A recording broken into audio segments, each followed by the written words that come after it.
Monday this week was officially the last day of Christmas. Shakespeare used it as the title for his drama Twelfth Night. For others, it's Little Christmas, the feast of the Epiphany. But in parts of the country, it's primarily Women's Christmas. Nollaig, an opportunity for Mban Heron to celebrate.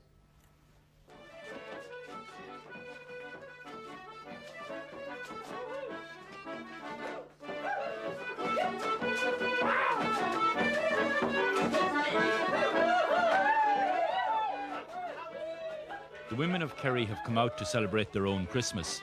This is Nollaig on the Dingle Peninsula.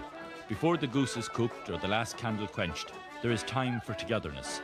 This is not so much a major celebration, but a winding down rather than a cold turkey out of the festive season.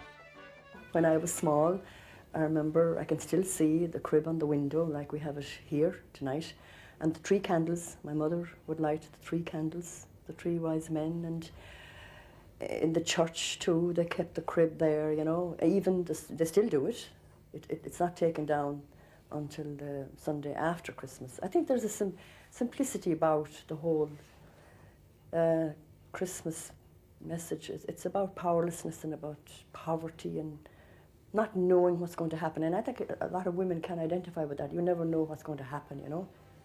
You know, we're not as certain about things maybe as men are in ways, you know.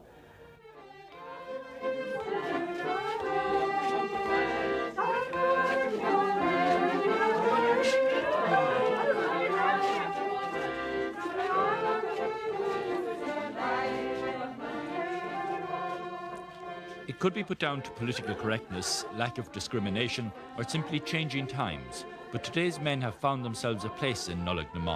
But it wasn't always so. This was once a solely female preserve. Like this gym now in the evening that come in and socialise and have their little drop of malt porter and have their chat and their gossip. So it was a great centre of gossip, maybe an evening like that. Great centre of gossip. A house full of women. House full of women. And what happened to the men and the children that day then? They were banished off. They were off, went off to the pub. They didn't want to be with the women. I'm longing to call her my own, and I won't be contented till she has consented to be Mistress Barney Malone. Well, I love this fair treasure while walking for pleasure. She looked up at me and she cried without any warning, the top of the morning, and then unto her I replied, come, come. The Ceol Craiceagus Cant at this Kerry fireside is the perfect antidote to the other 11 days of Christmas.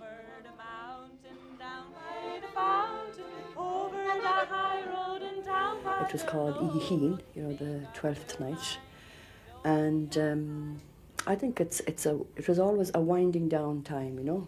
You had an Nollaig, big Christmas, and you had a goose, and you know, and then Nollaig was a winding down of the big eating and feasting. Of course, there were sarcastic statements made by the menfolk about Nollaig. They said things like Nollaig Nollaig gan va, you know, women's Christmas, a useless Christmas, which I suppose wasn't fair, but maybe they didn't mean any harm by it. I suppose maybe to them, winding down is not as important as, you know, the big peak of the celebrations. But to me, today, I'm trying to find new meaning in it, that it's about, like the 3 wise men came, and maybe it's about wisdom and about, you know, they were looking for a star, weren't they? They were following a star, you know, and they found a star. Where did they find it? Inside a little stable, like. The powerlessness of that and the poverty, the whole thing, you know. This Kerry cottage has bid farewell to more than 100 Christmas seasons. The way ahead lies in tracking the stars and following the dreams. Come, come, beautiful eye, up for a drive with me. Over the mountain, down by the fountain, over the high road and down by the low road. Make up your mind, don't be unkind, and we'll drive to